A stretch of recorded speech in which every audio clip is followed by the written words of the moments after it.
ಅಂದರೆ ಸೌರಣೆಯ ದಿನ ಕಳೆದ ಮೇಲೆ ಮಹಾಯಾಜಕರು ಫರಿಸಾಯರು ಪಿಲಾತನ ಬಳಿಗೆ ಕೂಡಿ ಬಂದು, ದೊರೆ, ಆ ಮೋಸಗಾರನು ಬದುಕಿದ್ದಾಗ ತಾನು 3 ದಿನದ ಮೇಲೆ ಏಳುತ್ತೇನೆ ಅಂತ ಹೇಳಿದ್ದು ನಮಗೆ ನೆನಪಿಗೆ ಬಂತು. ಆದ ಕಾರಣ 3ನೆಯ ದಿನದ ತನಕ ಸಮಾಧಿಯನ್ನು ಭದ್ರ ಮಾಡಿ ಕಾಯುವುದಕ್ಕೆ ಅಪ್ಪಣೆ ಕೊಡಬೇಕು.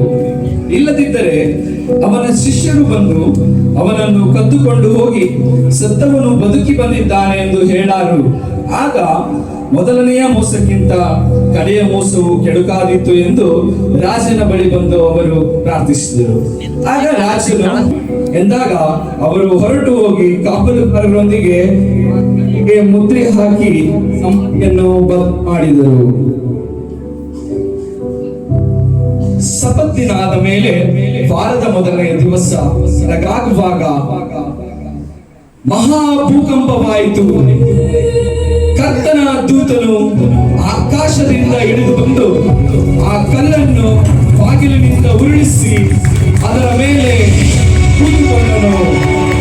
ಅವನ ಮುಖವು ಮಿಂಚಿನಂತೆ ಇತ್ತು, ಅವನ ಉಡುಪು ಹಿಮದಂತೆ ಬೆಳ್ಳಗಾಗಿತ್ತು. ಕಾವಲುಗಾರರು ಅವನಿಗೆ ಹೆದರಿ ನಡುಗುತ್ತಾ ಸತ್ತವರಾಗಿ ಆದರು. ದೇವರ ಪ್ರಭಾವವು ಅವನ ಸುತ್ತಲೂ ಪ್ರಕಾಶಿಸಿತು.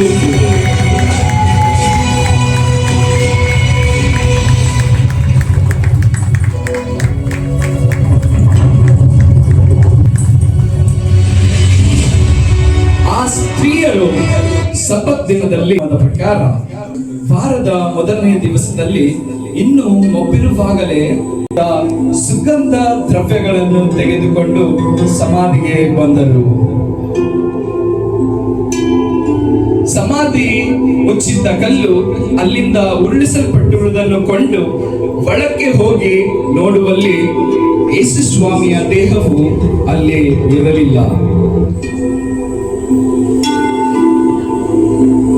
ಆಗ ದೇವದೂತರು ಅವರಿಗೆ ಕಾಣಿಸಿಕೊಂಡು,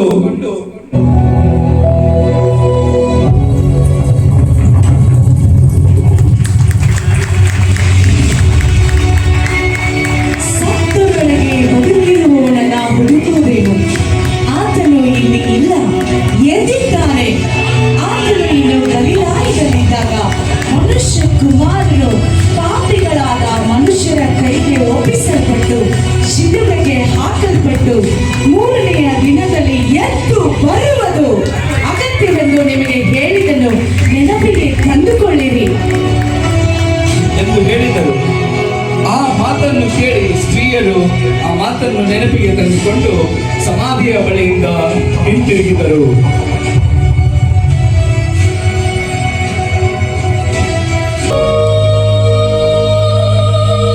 ಯೇಸು ಸ್ವಾಮಿ ಆ ಸಮಾಧಿಯಿಂದ ಎದ್ದು ಬಂದ ದೃಶ್ಯ, 3ನೆಯ ದಿನದಲ್ಲಿ ಆ ಮರಣದ ಕೊಂಡಿಯನ್ನು ಮುರಿದು ಯೇಸು ಸ್ವಾಮಿ ಕಾಣಿಸಿಕೊಂಡಿರುವಂತಹ ದೃಶ್ಯ.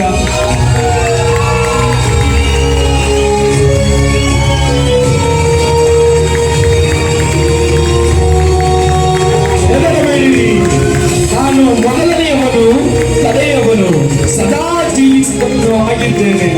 ಸತ್ತವನಾದೆನು ಮತ್ತು ಯುಗ ಯುಗಾಂತರಗಳಲ್ಲಿಯೂ ಬದುಕುವುದನ್ನಾಗಿದ್ದೇನೆ. ಮರಣ ಮತ್ತು ಪಾತಕದ ಬೀಗದ ಕೈಗಳು ನನ್ನಲ್ಲಿಯೇ ಅವೆ. ನಿನ್ನ ಜಯವೆಲ್ಲಿ? ಮರಣವೇ ನಿನ್ನ ಪಕ್ಷದ ಕೊಂಡಿಯಲ್ಲಿ. ಮರಣದ ಕೊಂಡಿಯ ಪಾಪವೇ ಮತ್ತು ಪಾಪದ ಬಗ್ಗೆ ಆದರೂ ಧರ್ಮಶಾಸ್ತ್ರವೇ. ಆದರೆ ದೇವರು ನಮ್ಮ ಕರ್ತನಾದ ಯೇಸು ಕ್ರಿಸ್ತನ ಮೂಲಕ ನಮಗೆ ಜಯವನ್ನು ಕೊಟ್ಟಿದ್ದಾನೆ. ನೀವು ಲೋಕದ ಎಲ್ಲಾ ಕಡೆಗೆ ಹೋಗಿ ಜಗತ್ತಿಗೆಲ್ಲ ಸುವಾರ್ತೆಯನ್ನು ಸಾರಿರಿ. ನಂಬಿ ದೀಕ್ಷಾಸ್ನಾನ ಮಾಡಿಸಿಕೊಳ್ಳುವವನು ನಮ್ಮಲ್ಲೇ ಹೋಗುವ. ನಾನು ಹೋಗಿ ನಿಮಗೆ ಸ್ಥಳವನ್ನು ಸಿದ್ಧ ಮಾಡಿದ ಮೇಲೆ ತಿರುಗಿ ಬಂದು ನಿಮ್ಮನ್ನು ಕರೆಕೊಂಡು ಹೋಗಿ ನನ್ನ ಬಳಿಗೆ ಸೇರಿಕೆಂದರೆ ನಾನಿರುವ ಸ್ಥಳದಲ್ಲಿಯೇ ನೀವು ಇರಬೇಕು. ನಾನು ತಂದೆಯನ್ನು ಕೇಳಿಕೊಳ್ಳುವೆನು, ಬೇರೊಬ್ಬ ಸಹಾಯಕನನ್ನು ಸದಾ ಕಾಲ ನಿಮ್ಮ ಸಂಗಡ ಇರುವುದಕ್ಕೋಸ್ಕರ ಆ ಸಹಾಯಕನು ಯಾರೆಂದರೆ ಪವಿತ್ರಾತ್ಮನೇ. ಯೇಸು ಸ್ವಾಮಿಯ ಸ್ಥಾನವನ್ನು ಹೊಂದಿ ಯಾರು ದೀಕ್ಷಾಸ್ನಾನ ಮಾಡಿಸಿಕೊಳ್ಳುವರು ಅವರು ನಿತ್ಯ ಜೀವವನ್ನು ಕಾಣುತ್ತಾರೆ.